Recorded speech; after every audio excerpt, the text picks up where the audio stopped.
नमस्कार दोस्तों, मैं अजीत आप सभी का स्वागत करता हूं रीजनिंग की एक इम्पॉर्टेंट क्लास में, जो कि आगामी आपके हर परीक्षा के लिए महत्वपूर्ण है। तो इसमें हम 9 महत्वपूर्ण प्रश्न लेके आ चुके हैं, जो कि आगामी रेलवे या एसएससी सभी परीक्षाओं के लिए बहुत ही इम्पोर्टेंट है। तो चलिए वीडियो को शुरू करते हैं। और जितने भी क्वेश्चंस आप देखेंगे ये सभी एसएससी या फिर रेलवे किसी न किसी एग्ज़ाम में आए हुए क्वेश्चंस है। तो चलिए वीडियो को शुरू करते हैं। तो सबसे पहले आपके सामने पहला क्वेश्चन है, यदि प्लस को गुणा और भाग को माइनस से परस्पर बदला जाए तो निम्नलिखित में से कौन सा समीकरण सही होगा, ये हमको ज्ञात करना है। 4 समीकरण ऑप्शंस में दिए गए हैं, इनमें से कोई एक सही होगा और 3 गलत होंगे। अगर हम फर्स्ट समीकरण की बात करें, प्लस जहाँ पे है वहाँ पे गुणा कर देंगे पहले समीकरण के, तो जहाँ पे प्लस है वहाँ पे हम गुना कर देंगे। तो ये प्लस है, एक प्लस यहाँ पे है, तो इसको हम अगर इनटू में कन्वर्ट करें और इनटू जहाँ पे है वो प्लस में कन्वर्ट हो जाएगा। ठीक, तो ये इतना हो गया। और माइनस को भाग से, सबसे पहले आप प्रायोरिटी भाग को ही दीजिएगा, तो भाग को हम माइनस कर देंगे। तो यहाँ पे ये डिवाइड है, इसको माइनस, और माइनस को भाग से रिप्लेस कर देंगे। 4 छंग 6 बार में ये कटेगा। और अब देखिए 64 इंटू 6 कर देंगे 64, क्योंकि अब देखिए भाग हो गया, अब उसके बाद गुणा होता है। तो 64 छक्का की अगर बात करें तो 384 हो जाएगा। मतलब 384, तो पहला वाला ऑप्शन तो होगा ही नहीं, पहला ऑप्शन रॉन्ग। सेकेंड ऑप्शन की बात करें तो जहाँ पे प्लस है वहाँ पे इंटू होगा, तो जहाँ पे प्लस है वहाँ पे इंटू, और जहाँ पे इंटू है वहाँ पे प्लस, और जहाँ पे भाग है वहाँ पे माइनस, और माइनस की जगह पे भाग।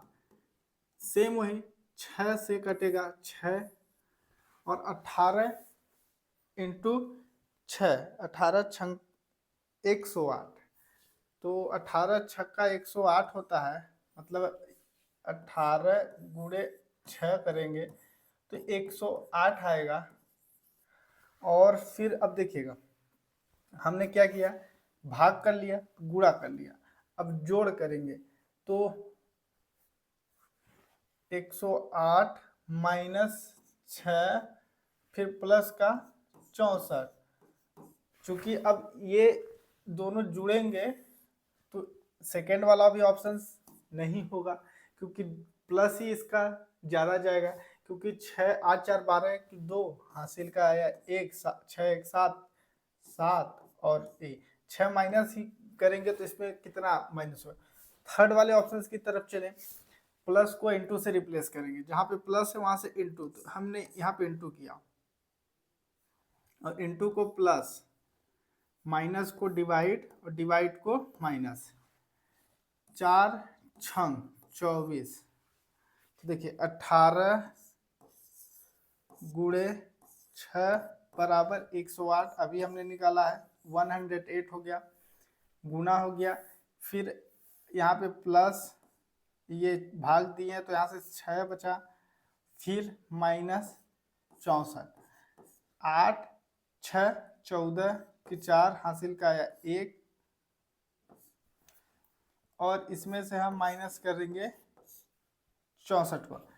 114 में से 64 अगर हम माइनस कर देंगे तो ये 4 तो 0 हो गया, 11 में से 6 जाएगा तो 50, यानी option number third is the right answer. तो इस तरीके से इसको आप सॉल्व कर सकते हैं। थोड़ा अभी वीडियो में इस क्वेश्चंस को सॉल्व करने में थोड़ा वीडियो लंबा हुआ, लेकिन आप इसको बहुत ही इजी वे में कर सकते हैं। आप गुणा और भाग को प्रायोरिटी देके करेंगे तो आसानी से सॉल्व हो जाएगा। अगला क्वेश्चन, यदि ए क्यू का पिता है और क्यू और वाई बहनें हैं। सबसे पहले कह रहा है ए जो है, यहां से अगर करेंगे ए क्यू का पुत्र है, क्यू है उसका पुत्र ए है। तो अभी के हिसाब से ये मेल है कि फीमेल ये डिफाइन नहीं हो रहा है, क्योंकि पुत्र कह रहा तो या तो मेल हो सकती है या फिर फीमेल, लेकिन ये पुत्र है मतलब ये मेल है।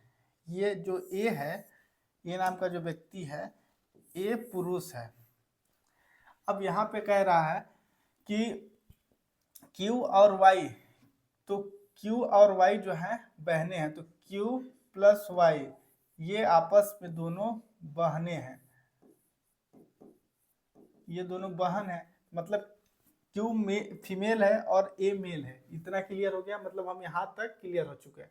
Z Y की माँ है, तो एक Z नाम की महिला है,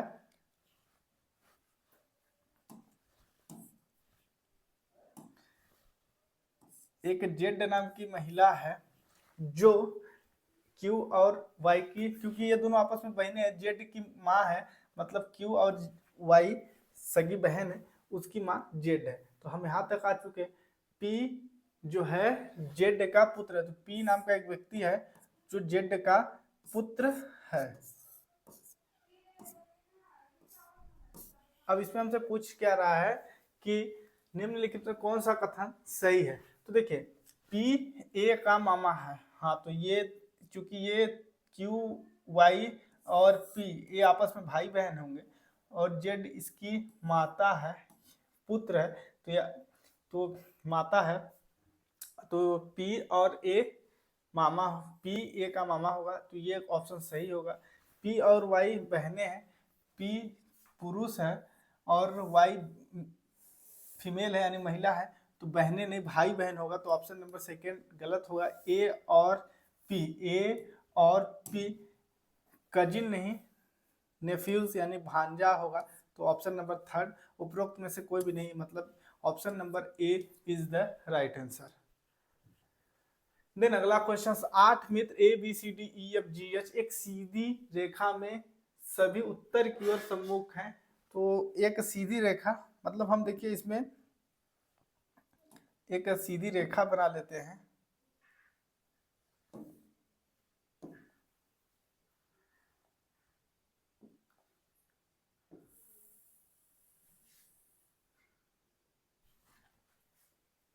इस पे 8 लोग बैठे हुए हैं, तो 8 लोग मतलब 1 2 3 4 5 6 7 1 8 लोग इस सीधी रेखा में बैठे हुए हैं। अब इस पे कह रहा है कि देखिए सभी उत्तर की ओर सम्मुख करके बैठे हुए हैं, उत्तर की दिशा में, तो इसमें कहीं किधर भी आप उत्तर मान सकते हैं, जिधर भी आप उत्तर मानेंगे उसी के हिसाब से आप चलेंगे। तो देखिए यहाँ पे कह रहा है एफ डी और जी के बीच में बैठा हुआ है। एफ जो व्यक्ति है डी और जी के बीच में बैठा है। अगर हम जी को यहाँ बैठा दें तो इतना पहले छोड़ते हैं, बी एच और ए के बीच में बैठा है, ई जी के बाएं से तीसरे बैठा है जो किसी कोने में बैठा हुआ है, तो जी जो है किसी कोने में बैठा हुआ है, उसके बाएं से तीसरे नंबर पर ई बैठा हुआ है, तो हम इधर जाएंगे तो दाएं होगा, इधर आएंगे तो 1 2 3 यहाँ पे ई बैठा हुआ है।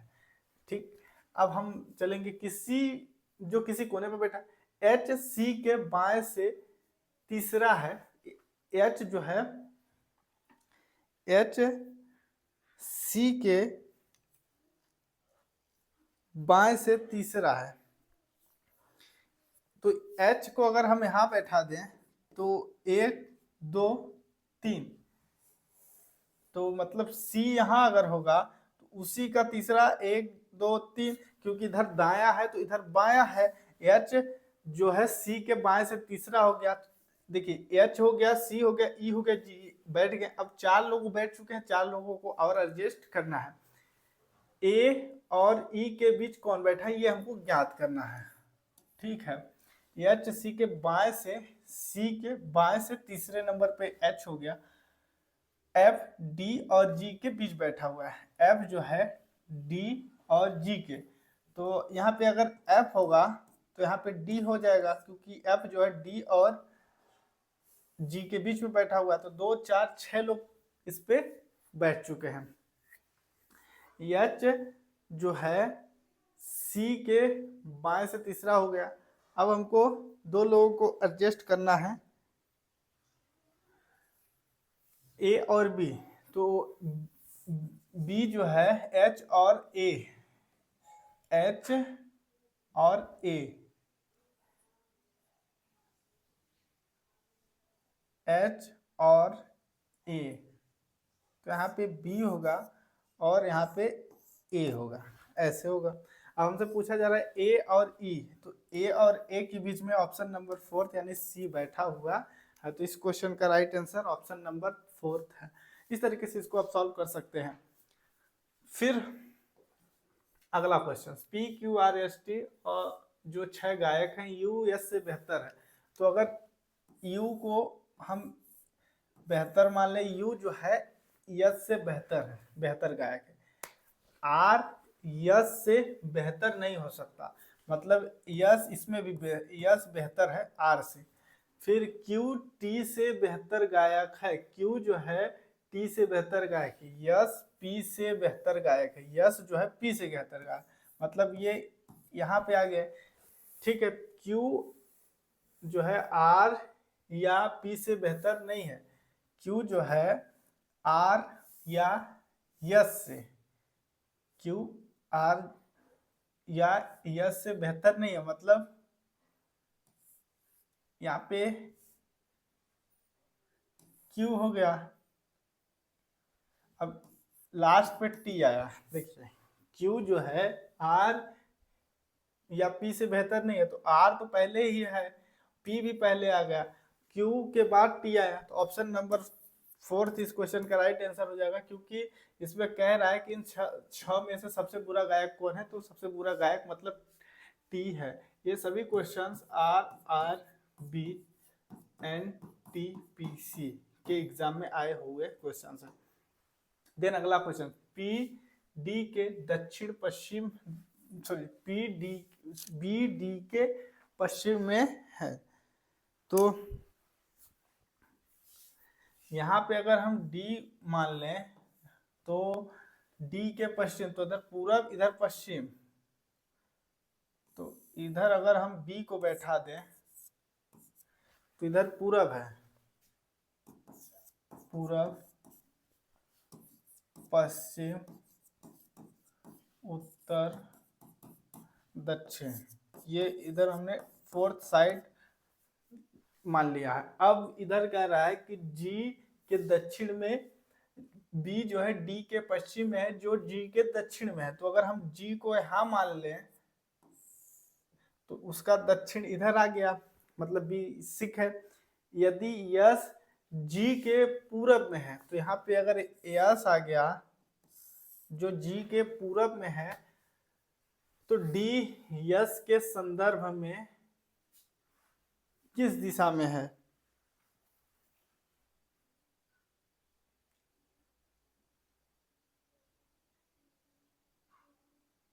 G जो है यस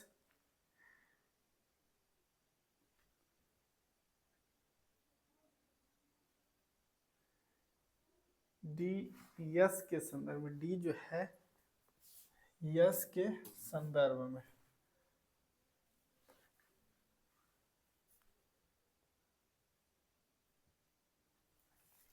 तो यहाँ पे देखिएगा ये हो जाएगा दक्षिण पश्चिम, यानी ऑप्शन नंबर 3 इस क्वेश्चन का राइट आंसर हो जाएगा। फिर अगला क्वेश्चन, दिए गए विकल्पों में से विषम संख्या के युग्म का चयन करें, इसको आप कैसे सॉल्व करेंगे? तो देखिए, अगर हम इनमें से कौन सा विषम है ये ज्ञात करना है। अगर हम पहला क्वेश्चन की बात करें, 7 इंटू अगर 7 कर देंगे तो 49 हो जाएगा। 49 को हम 94 कर सकते हैं, क्योंकि संख्याओं को पलट देंगे। 6 गुणे 6 कर देंगे तो 36 होता है, और 36 को पलट देंगे तो 63 हो जाएगा, मतलब ऑप्शन नंबर 2 भी सही हो जाएगा। ये 35, क्योंकि 7 हुआ 6 हुआ तो 5 इधर आ गया, 5 इंटू 5 बराबर 25, 25 को पलट देंगे तो 52 हो जाएगा, मतलब ऑप्शन नंबर 3 इस क्वेश्चन का राइट आंसर हो जाएगा। अगला क्वेश्चन, एक निश्चित कुछ भाषा में गुलाबी को नीला, नीले को लाल, लाल को सफेद कहा जाता है, तो सफेद को पीला कहा जाता है, तो दूध का रंग क्या होता है? दूध का रंग सफेद होता है। बस हमको एक सफेद को क्या कहा जाता है वो जानने रहा है। सफेद को पीला कहा जा रहा है, तो सफेद का मतलब 4 नंबर ऑप्शन इस क्वेश्चन का राइट आंसर हो जाएगा। अगला क्वेश्चन, निम्नलिखित श्रृंखला में से अगली आने वाली आकृति कौन सी होगी यह ज्ञात करना है। ए में क्या है कि ये जो बॉल है या सर्कल है ये आधा कलरफुल है, और ये जो त्रिभुज है, त्रिभुज का हाफ पार्ट कलरफुल है। तो अब बी में जाएगा, बी में क्या हुआ कि ये त्रिभुज ऊपर में हाफ कलरफुल हुआ और जो बॉल है नीचे आ गई सर्कल हो चुकी है। मतलब देखिए ये बॉल ऐसे है, ये कलर में है, ये पूरा कलर में, आगे जाके वो नीचे में आ गई, नीचे में ऊपर में कलर हो गई, फिर आगे चल के वो इधर आ गई, मतलब अपना स्थान बदल लिया और कलर चेंज होता जा रहा है। देखिए ये पहले में ऊपर में, नीचे आ गई, ऐसे आई, फिर ऐसे हुई, फिर ऐसे गई, अब वो जाएगी इधर। मतलब ऑप्शन के अकॉर्डिंग चलें तो ऑप्शन सभी में सेम है।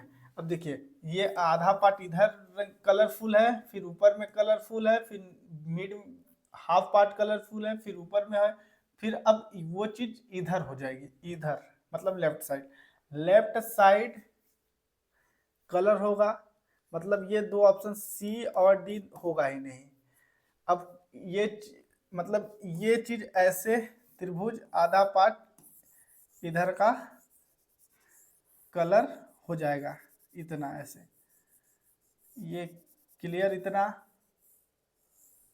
फिर ये बॉक्स जो बॉल है या सर्कल, ये नीचे आया, फिर लेफ्ट में आया, फिर टॉप गया, फिर अब राइट जाएगा और राइट में क्या होगा,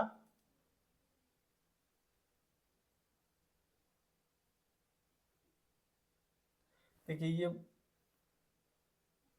पहले यहाँ आया है ना, तो ये इधर ऐसे टर्न किया है, फिर इधर इधर जब गया है तो वो ऐसे टर्न किया है, फिर ऊपर गया तो ऐसे टर्न किया है, अब ऐसे टर्न होगा। यानी option number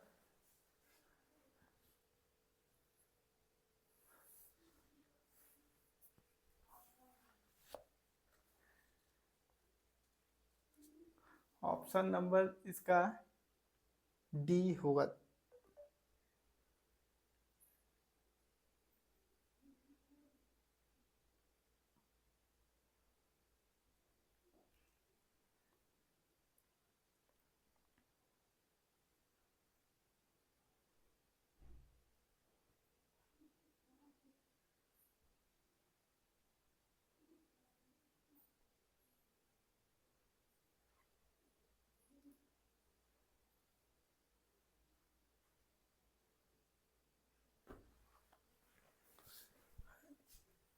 option number A होगा, अरे डी ही होगा।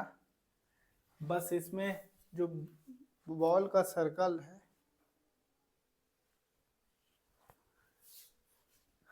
ये होगा, ऑप्शन नंबर डी होगा, लेकिन ये जो है ये इधर का पूरा खाली रहेगा, ये इधर का ऐसे कलरफुल हो जाएगा। तो ऑप्शन नंबर ए इसका राइट आंसर हो जाएगा। अगला क्वेश्चन और लास्ट क्वेश्चन, कितने त्रिभुज हैं इस आकृति में एक काउंट करना है। तो इसके लिए बस 1 2 3 4 है, 4 का इंटू 2 कर देंगे, 8 इसमें है। Option number third is the right answer. So I hope video अच्छी लगी तो लाइक करें, चैनल पर नए तो चैनल को सब्सक्राइब करें। मिलते हैं अगली किसी भी नई अपडेट के साथ, तब तक के लिए धन्यवाद।